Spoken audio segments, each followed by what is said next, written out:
Hey, Tony Gaskins here, popping in. Now, make sure if you haven't got A Woman's Influence that you go ahead and read that book. It's really going to bless your life. Now, I want to kind of piggyback off what I was talking about yesterday. And it's always a sensitive topic when you're talking about black women, because it's so much that black women go through that it's a lot of nuances, caveats, and nuances to that. Now, one of the things that I kept seeing over and over and over is women saying, "Oh, you got to date outside of your race. You got to date outside your race because black men date outside their race." And I do this every day, okay? All day long, I'm doing relationships. And I'll be honest with you, you know, a man is a man. So now the solution to black women marrying less than white women or other races is not to date outside your race. That's not the solution, because that really ain't gonna solve all the problems, because what you got to realize is it's still gonna be a shortage of men. It's also going to be a very small pool of men outside your race that want to date outside of their race. And what you have to realize is that stuff ain't going to be sweet on the other side just because they of another race, just like what black men realize when they go to another race. It ain't all that sweet. You still got to deal with the same stuff you dealing with. Now, here's what you got to understand is that to date outside your race, it also means you have to meet a man who is not conditioned by society. Now, we talk in America and we talk in Black America. Some people's comment about Africa and the Caribbean.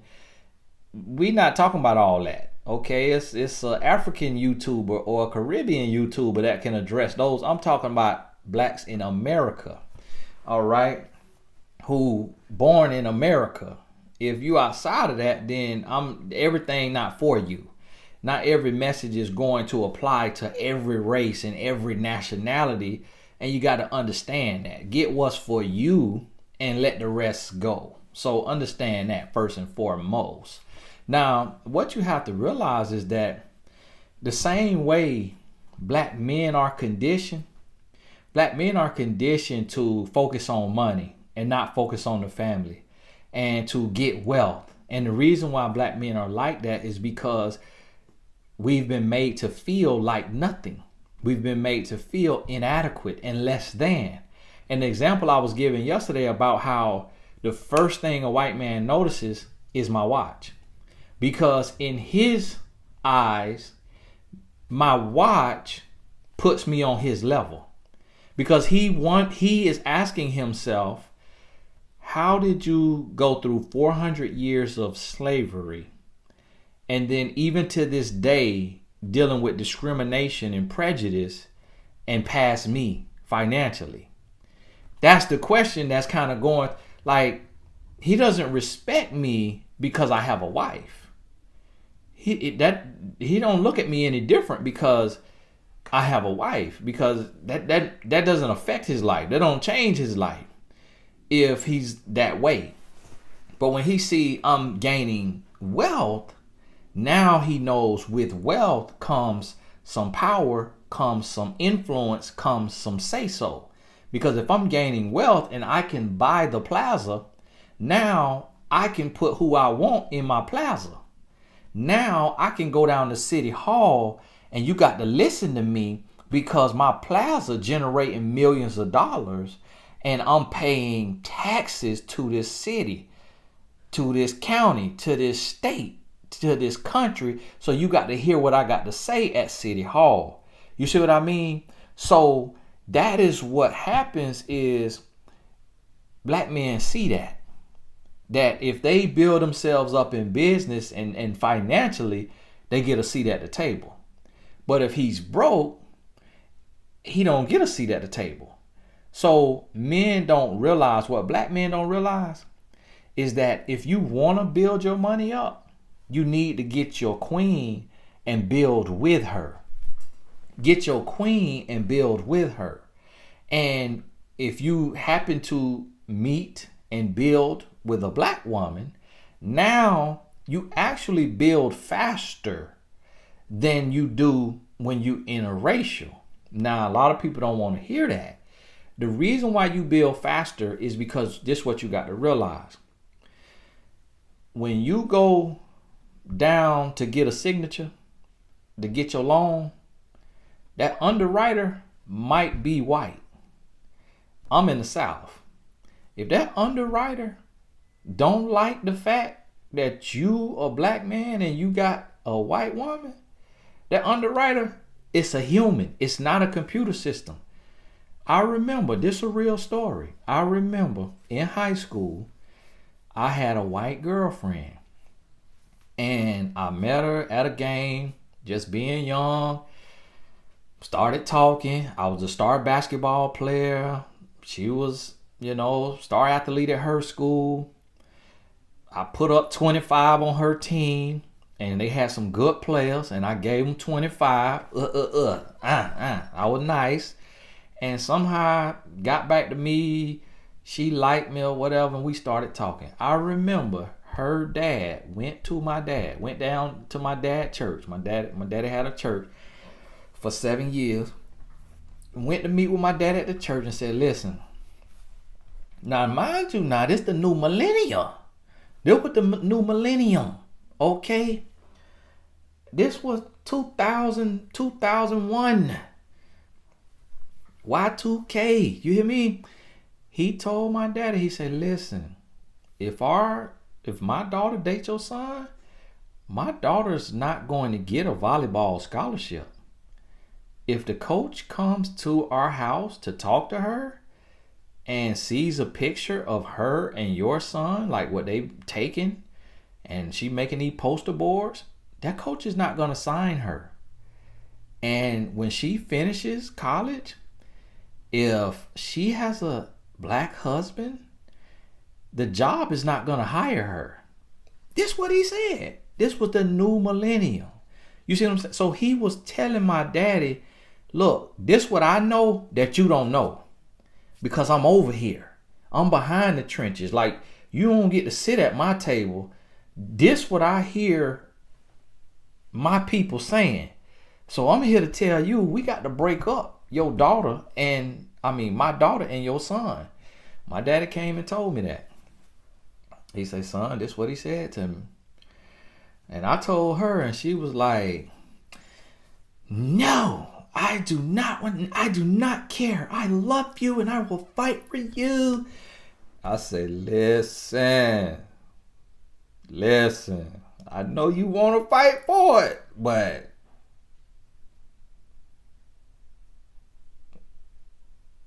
they hang them high. Okay? I'm not trying to be swinging from nobody's tree. We in the South. Ku Klux Klan came to my middle school. I'm 36 years old. Ku Klux Klan came to my middle school. All right, sister. Great knowing you. Go on get your volleyball scholarship. I'm going to go on over here. Now, see, people don't want to hear that truth. But that's the reality that we live in. Oh, yeah, it ain't everybody. No, it's not everybody. But it just take one underwriter to tell you your bank statements don't look good enough. And then guess what? I was watching last night that they say less than 4% of mental health professionals are African American. Less than 4% in the U.S. On NBC News, they was featuring a couple that they needed to go get therapy, and the wife could not find in her city an African American therapist. The husband wanted a African American male therapist, could not find one. He said, for the life of me, I could not find one in their city. I don't know what city they was in, but I was just like, that's a shame, whatever city you in. But it just goes to show you that's why I talk about with black people, you got to occupy the spaces. You got to be the change. You got to raise the mental health. You got to raise the therapist. If you can't do it yourself, you got to raise the judge. You got to raise the police chief. You got to address your pain, fix your issues, and make sure your child don't carry your same pain. Make sure you ain't passing down generational curses, but instead you passing down generational blessings. So what I want you to understand is that for y'all ladies saying, oh, date outside your race, date outside your race, listen. We live in a society that is so sensitive, and we in so cancel culture. I can't even really tell you the whole truth because people be trying to counsel you about telling the truth, you know. But this is what you got to understand. How common do you think it's going to be to meet a white man? How easy you think it's going to be to meet a white man who his mama, his daddy, his auntie, his uncle, his school teacher, his coach does not think less of African Americans, of people of color? That ain't gonna be easy either. That's not gonna be easy. So, and same thing, like I was looking at the video showing in China where they putting signs on the McDonald's window saying blacks, darks, people of color are not allowed in here because y'all spreading the virus. Because we dying 4 times more than whites from the virus. In China, they're putting the signs on the store. And people's filming it. It went viral online. So the same thing with if you want to date an Asian. It's going to be hard to find somebody that sees you as just another person and don't see your skin color. So the key is not to say, let me run, because it's plenty men. It's plenty black men. The key is just to hold your black man, hold them accountable. Stay off your back. Don't let him feel like he could come in and just run you over. And you stand your ground so that you get the cream of the crop. You're going to attract the cream of the crop. But if you going running and just going to pick somebody of another race, now see, this is what you got to understand. If you meet somebody of another race and y'all hit it off and it's organic chemistry, okay? Organic chemistry, not what you study in school, but it's an organic connection and y'all hit it off. Let's say y'all was working one table apart at Starbucks. Let's say you in class getting your master's, getting your doctorate, and he happened to be your lab partner. Let's say y'all got into a fender bender at the light and just happened to strike up conversation and hit it off. The chemistry was cool. He was cool and chilling, and y'all was shooting a shot. Then, okay, that's totally different. But the biggest mistake for men and women to say, I'm going to get somebody of another race. When you do that, you setting yourself up for failure because you're going to get them just because of their race. And when you do that, it's not authentic. It's not organic. And so when you go looking for that, now you putting out a new energy into this here world and you judging people. You saying, oh, sorry, no good, stinking Negroes. I'm finna go get me a white man. And then you go to get him, guess what? He gonna sense you mad with black men.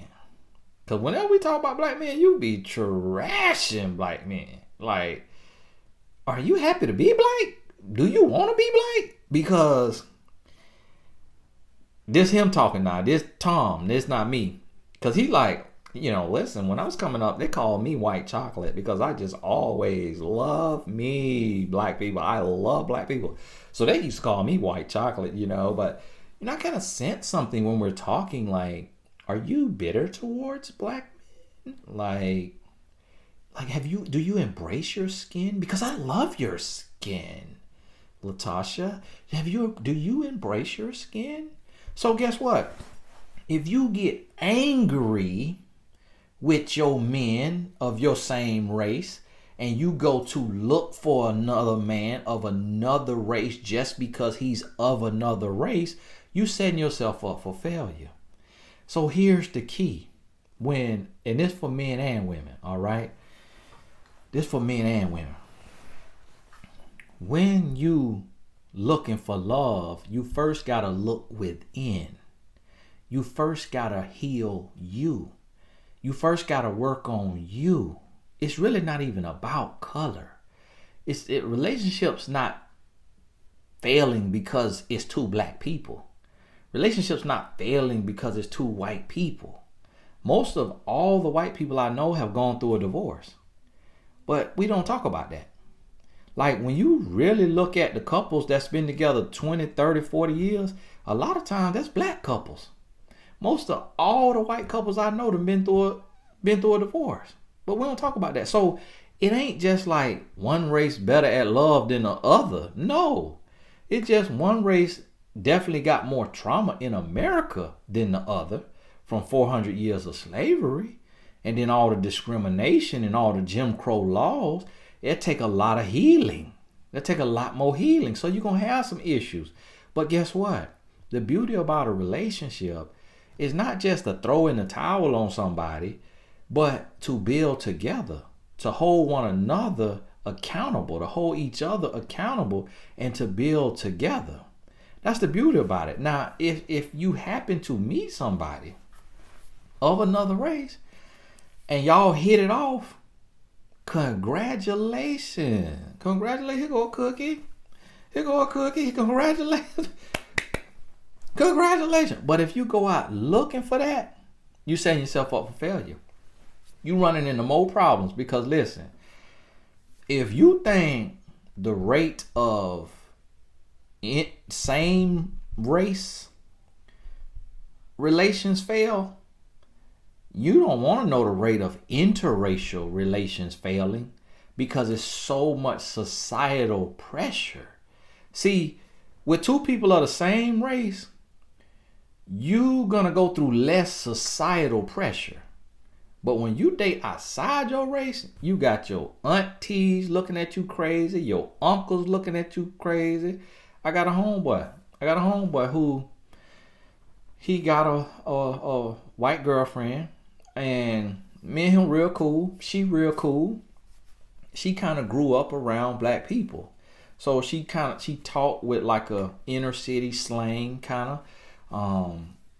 She don't talk like super proper. Like she didn't go to private school, went to public school, and she grew up around a lot of people of color. So her dialect, her demeanor, the way she dressed, the way she danced, it got a little sauce on it. Okay. Very rhythmic. I mean, a white woman, but I dance some black women who made up the dance. I mean, very rhythmic. Okay. And he was telling me a story about he was with her one time and they standing outside of Walgreens or CVS at the red box, and they getting the movie out, and a black lady walked out and she said, "I hate you, black man." I said, "What she said, bro?" He said, "Man, she said, I hate you, black man." I was like, whoa, wow. That what she said to you? Because it's a lot of societal issues. I talked to my other homeboy. He has a white wife. Now the other couple, they got kids, but they not married yet. Talking to my other homeboy, he got a white wife and live in a small town. And he said, man, anywhere we go, bro. He's like, anywhere we go, boy, we walk in there, people be looking at us so hard. He said, man, people be looking at me so hard. He was like, if looks could kill, I'd have been died 10 times over. And I'm like, man. And I remember talking to him about it. So this is what you got to realize. It's going to be work on either side of the aisle. It's going to be work on either side of the aisle. And then I see some people say like, well, when you go to another race, you get treated with more respect. Black women say that and black men say that. And I say this as a black person because I don't know what white people say and what Asian people say or what Hispanic people say about dating outside of their race. But I see black women say, these men on these other races ready to worship us. They love black. And black men say the same thing.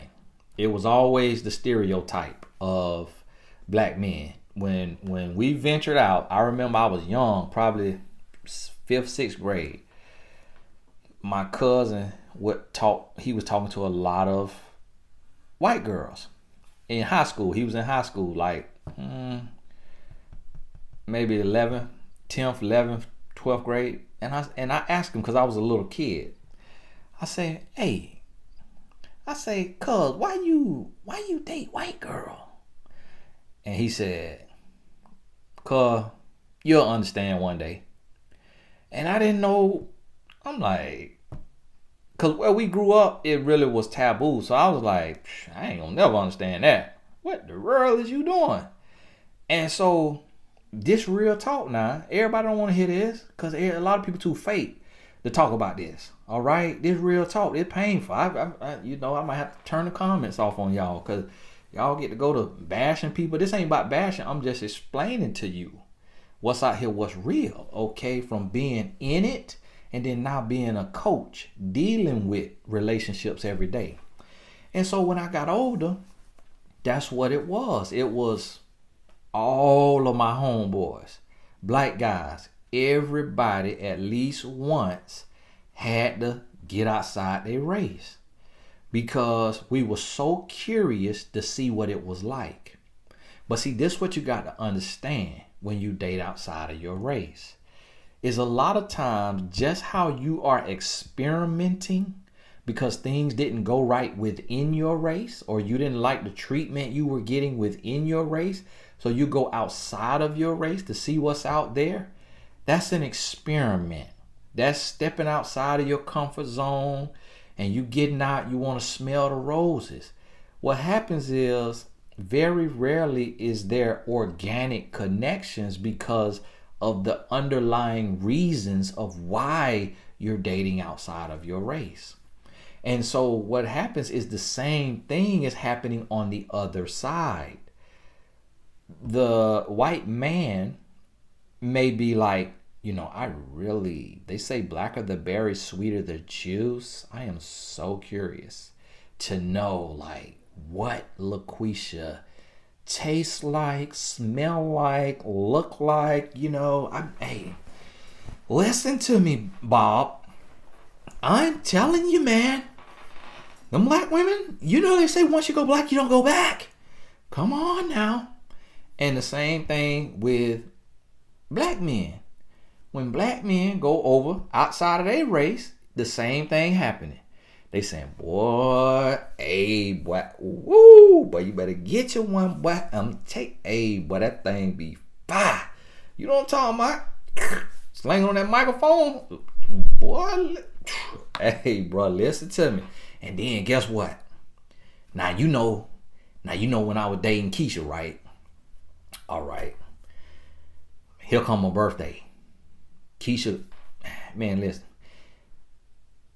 Bro, Keisha brought me a $25 gift card and a pineapple Fanta. Boy, listen here. When I'm over here dating Lindsay, bro, she spent $500 on me. And then she let me hold her car for the day. And you know what I did with it? I went over there to see Keisha. Hey, I was in Lindsay's car. I was over there with Keisha. But it's the real. Don't nobody want to talk about that. So a lot of time when a man date outside of his race, is to use the other side. Now you're going to have some instances when it's real and when it's organic. But that is far more rare than meeting somebody of your own race who already understands your trauma, your troubles, your wants, your worries, your ways, your culture, your beliefs. That is the thing about when the good book's talking about being equally yoked, it's referring to your belief system, but it goes deeper than that, because if one person over here is prejudiced, but they're so ingrained in systemic racism is so ingrained in them, they may never be able to fully see and understand the plight of this other race. So the other race may have an experience, and this go across the board. Just go across the board with all races. Whatever race you are, your race has an experience, has a belief system, has a way of life that another race or culture may not have. So how likely is it for another race or culture to fully understand your viewpoints on life? Because it's like this. You got this financial teacher over here who may be a white male. And he says, listen, don't have a credit card, pay everything cash, do this, do that, do that. But then over here, this other race or culture may say, listen, you only live once. Get you a credit card, go on a vacation with it, and then just pay it down monthly. It's a little interest, but it's 0 APR for the first 12 months. That's the cost of doing business. That's any business you do. You're going to have to pay something on the top. You go to buy you something to smoke. You don't think the person selling it to you making money off of it? Absolutely. That's how they stay in business. So how you think a credit card going to stay in business? They're going to charge you a little interest. So now this culture over here may have this mindset. This culture over here may have this mindset. Okay, this culture or race over here may say, they don't believe in spanking children. They don't believe in spankings. This culture over here say, listen, spare the rod, spoil the child. I'm going to tie that booty up. I'm going to light it up, okay? Because this is what you got to do. So now when you come together, you're going to have some foundational beliefs that may be completely different. You're going to have some experiences so don't think that the solution is to just abandon your race or your culture and go to another, because that's going to come with its own set of problems. That's going to come with its own set of problems. And then listen, when you have biracial children, I have a lot of clients that are biracial.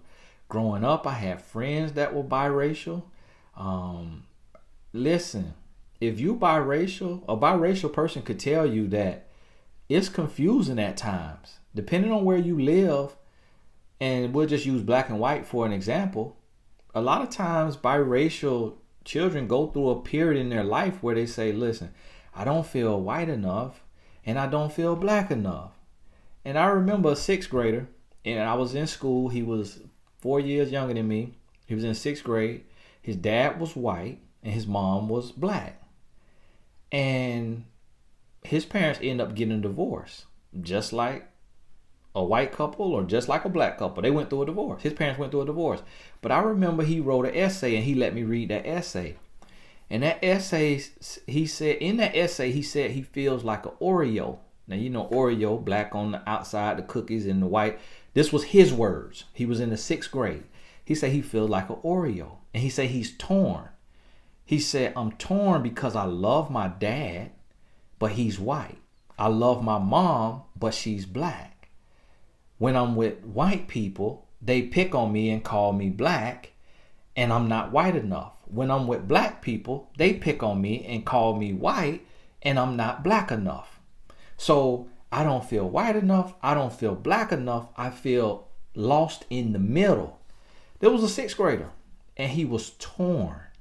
He was struggling, and he went on to be addicted, have an addiction, get kicked out of college, get arrested.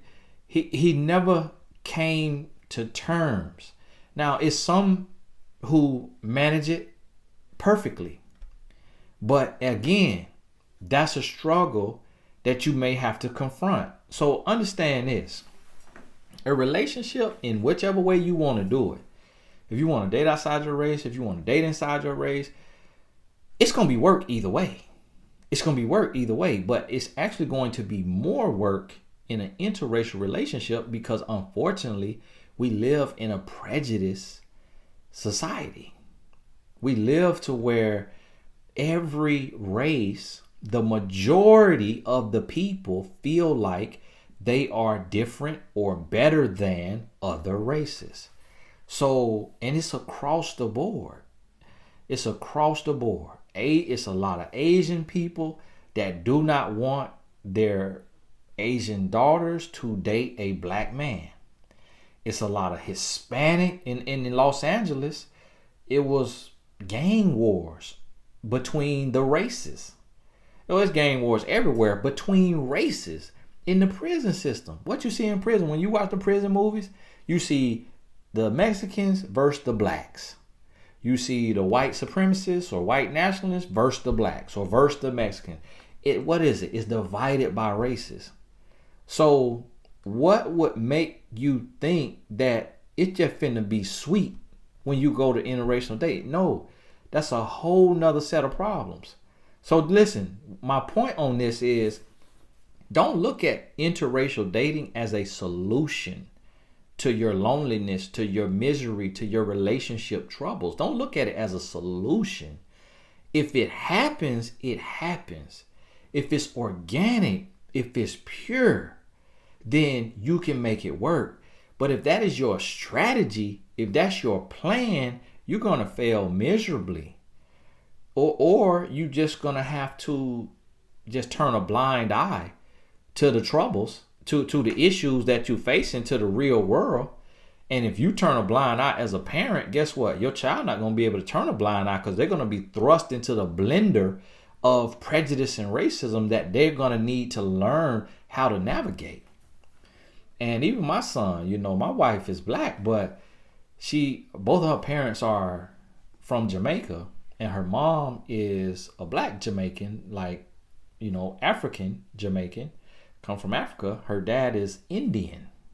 So I remember my son came home and he was talking to a black girl at school, and she asked him, "What are you mixed with?" And he was like, "What do you mean? I'm black." And she was like, "You're not black. Like you're mixed." And he's like, "No, I'm not. I'm black. My dad is black. My mom is black." And she's like, "No, but you're mixed," because he got curly hair. So we didn't sign him up for that.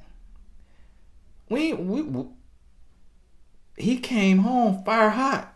What did this girl mean? And it's because the girl, she was like my color. So she put him through the blender because he lighter and he got curly hair. And it's because of the 25% Indian from India that's in him. I'm not talking about Cherokee or Seminole, from India. It's because that 25% Indian that's in him, because you got an Indian Jamaican man and an African Jamaican woman get together, have a baby, that produced my wife. So essentially, she African and Indian. And then come with me, my mama is black to her knowledge, like African American to her knowledge, but my mama lighter than my wife. And then my daddy is my color. So you produce me, and it looked like somewhere down the line we had some white or some French or something down the line. And so I come out a black guy with hazel eyes. They changed colors, but I had to struggle with that because guys picking on me because my eyes was lighter than other black guys, and couldn't really tell. It's like, is your mom black and white? Well, no, not our knowledge. Her daddy was black. Her mom, my granddaddy was black. My grandmama was black, but my mama just light skinned. So you see what I'm saying? You have all of these nuances that come with colorism and prejudice, that when you make a decision that you're just going to abandon your race to go to another race because you think it's more fun, it's more exotic, you think it's going to be sweet over there, it's going to be a whole different set of problems coupled with the problems you go through in every relationship, coupled with the problems of communication, infidelity, all of that. All of that. And so this is what I want you to understand. You got to realize that you just got to do the work. Men and women, you're going to have to do the work on you. Love can be created anywhere. Love is not found, love is created. So you just have to do the work. And so what that means is you're going to have to find a way to love yourself, become the best person that you can be, and then you will attract who is for you. And if they happen to be of another race, okay. If they happen to be of another culture, because see, you could be the same color. Like one young lady was talking about, you doing this for black people, but you got African black, then you got American black, then you got Caribbean black. And like, listen, I ain't addressing all of that, all right? I ain't going all that because I'm not African black, so I can't speak about that experience or that experience in America.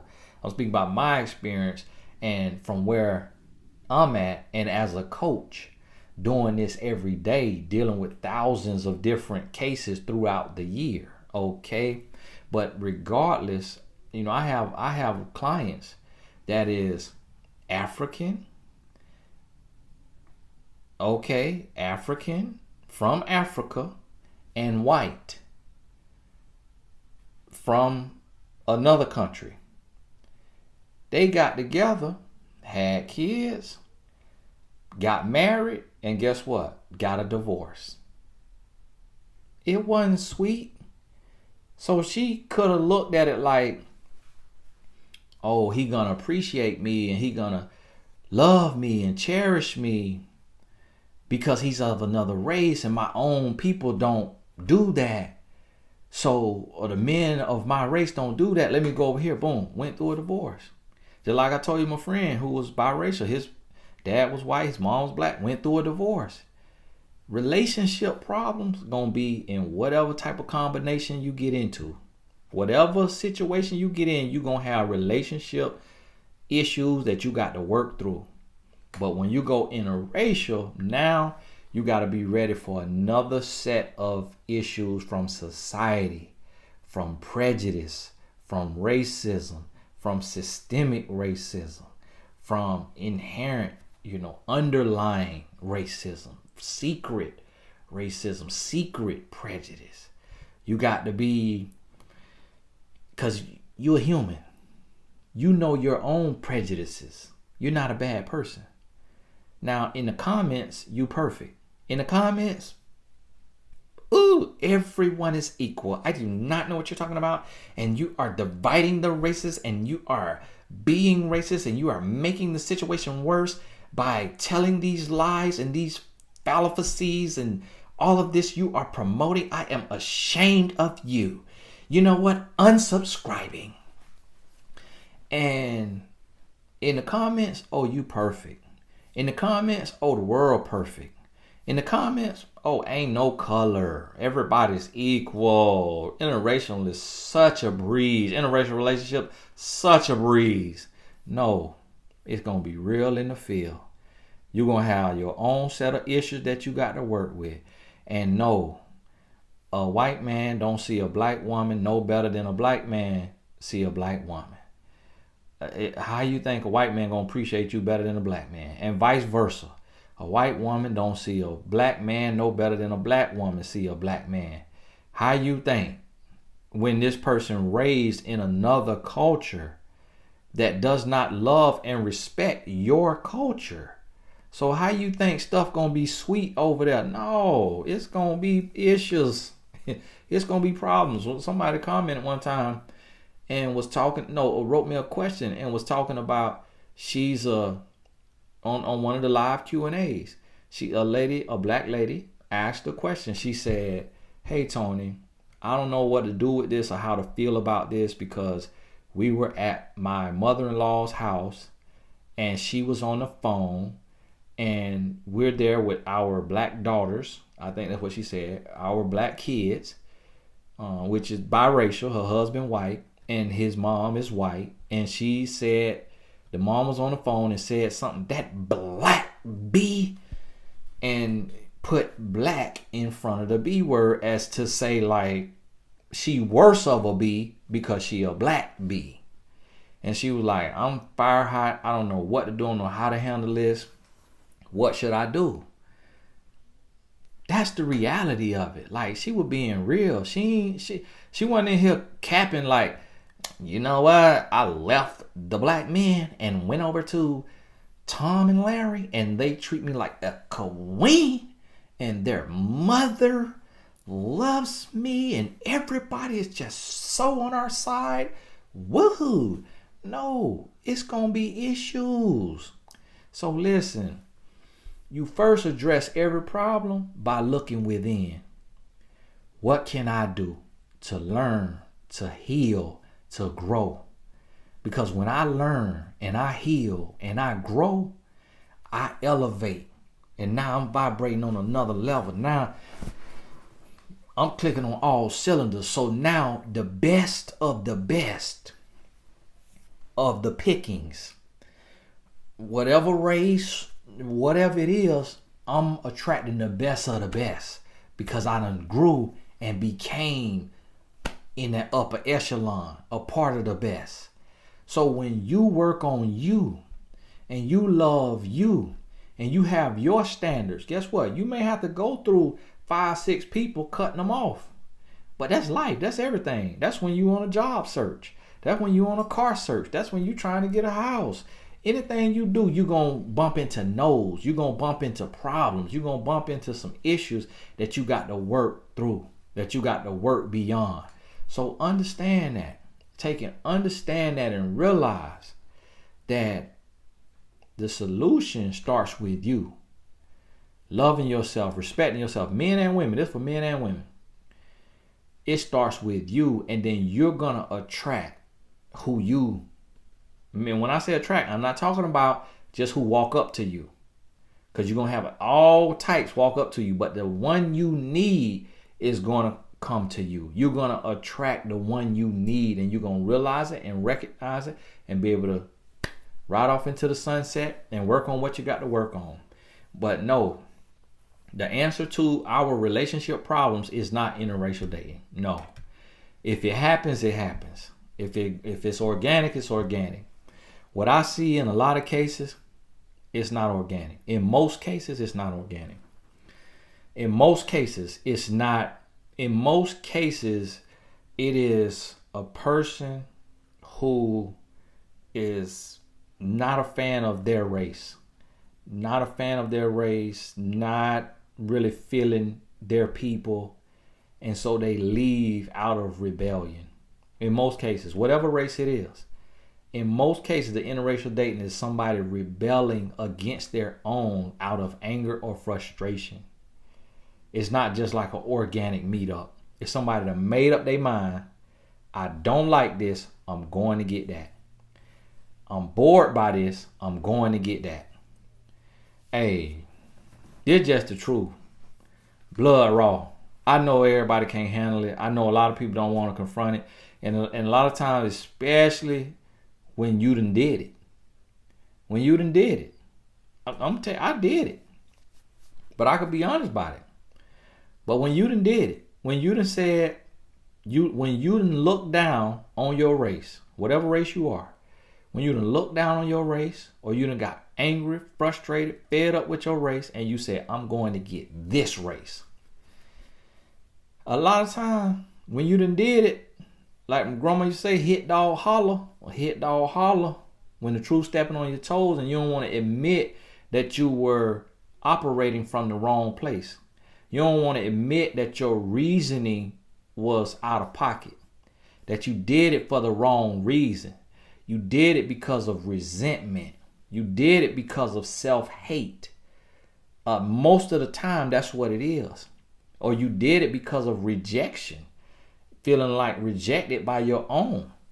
But you got to let it be organic.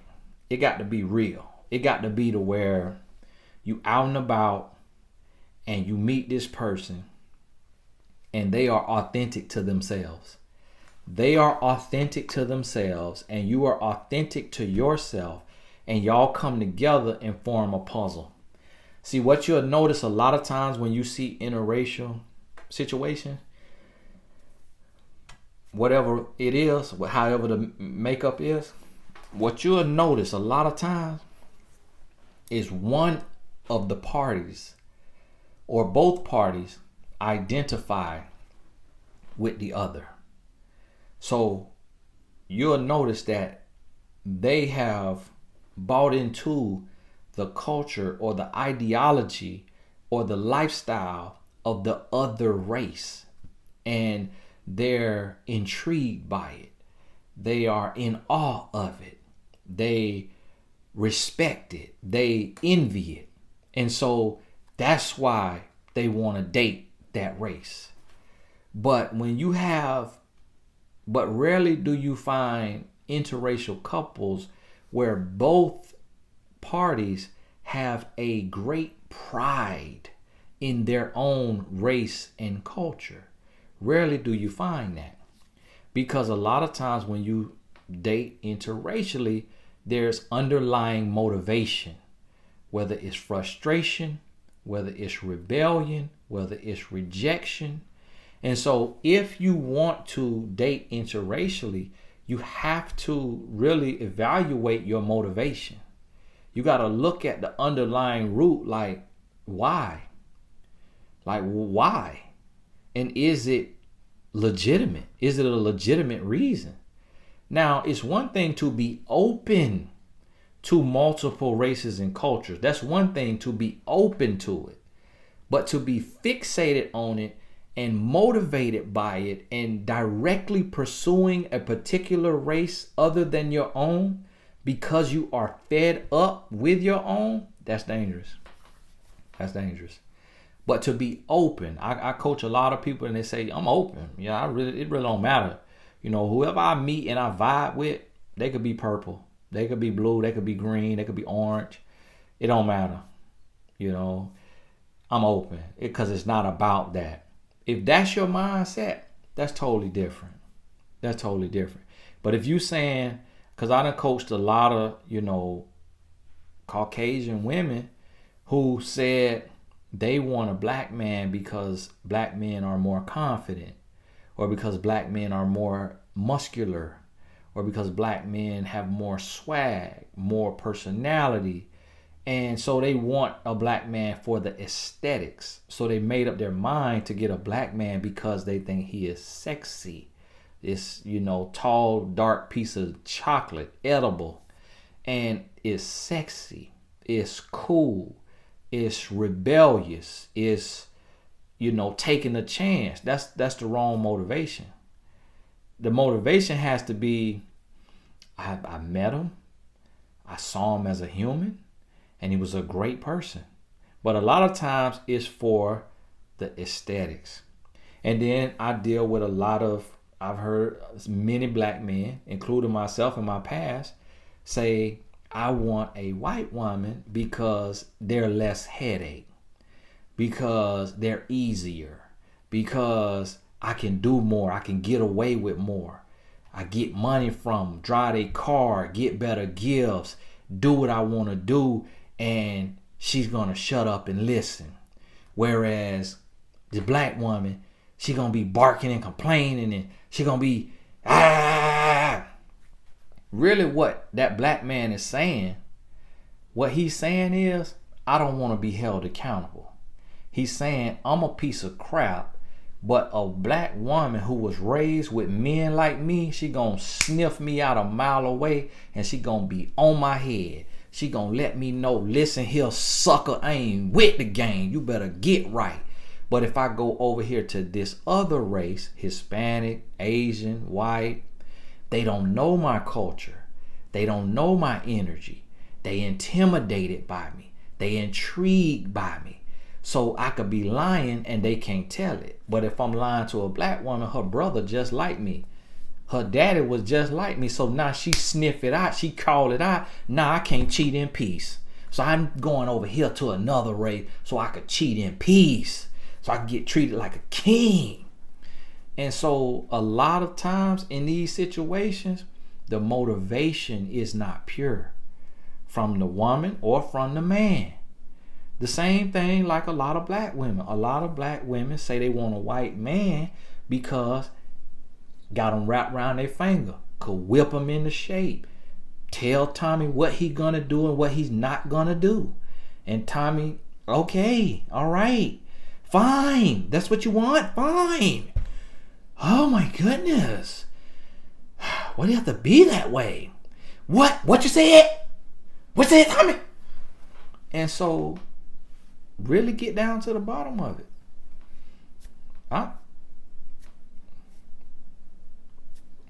I'm just an umpire, calling it like I see it. I see what y'all up to. I see what y'all doing. And what I'm saying, a lot of this is not organic. A lot of this is not pure. If it's pure, I ain't talking to you. If you barking, that means I must have stepped on your toe. What it say? If it don't fit, you must have quit. If it don't apply, let it fly. So if I ain't stepping on your toes, if you ain't guilty of what I'm talking about, then what you barking by? What you mad by? If I ain't talking to you, I'm talking to the people who want to date interracially for the wrong reasons, who want to do it for an advantage, for a come up, or want to do it because of frustration, because of rebellion, because of anger. That's what I'm talking to and telling you. That's the wrong motivation. You're doing the wrong thing. You barking up the wrong tree, and you're going to play yourself. You're going to play yourself. Now, there's some more I could say, but there's more so. When I really get real, I never get this real on videos because our society's so sensitive. Everybody's so sensitive. And so it's hard for me to get that real and to really be honest. And again, I can't hit every point in an hour. This is a 4-hour conversation. So, this ain't a complete 100% complete thought or explanation. It still holes in it. It's caveats and nuances to everything. So you got to understand that. But what I'm speaking on right here is interracial dating is not the solution. Working on us as individuals, men and women, is the solution, regardless of who you date. Because you could go over there, you could date interracial and still be with the same headaches, the same problem, and an even higher divorce rate because you got even less in common. You know even less about each other. You got even more issues in society. Divorce rate double. It's not going to be easy. A relationship takes two people that's willing to work on themselves, that's willing to be held accountable, that's willing to love the other person, that's willing to be selfless, to be honest, to be trustworthy, to be giving, to be forgiving, to be compassionate, to be understanding, regardless of your color. To heal before you deal, to fix your mess. That's what a relationship gonna take. It ain't about color. It ain't about skipping out on your race and going to another race thinking stuff gonna be easy and sweet. No, you doing the wrong thing. Hey, this is Tony Gasson. God bless you. Hey, sit with this. Listen to the whole video. If you see somebody and listen to the whole video and they in the comments chime and tell them, hey, listen to the whole video, sister, brother. Listen to the whole video and get the meat of the message instead of trying to find something to argue about. Hey, God bless you. Whichever way you date, in your race, outside your race, I wish you the best. God bless you. Work on you. Make sure the person you dealing with, work on them. And y'all are going to be all right. God bless you. We'll talk soon.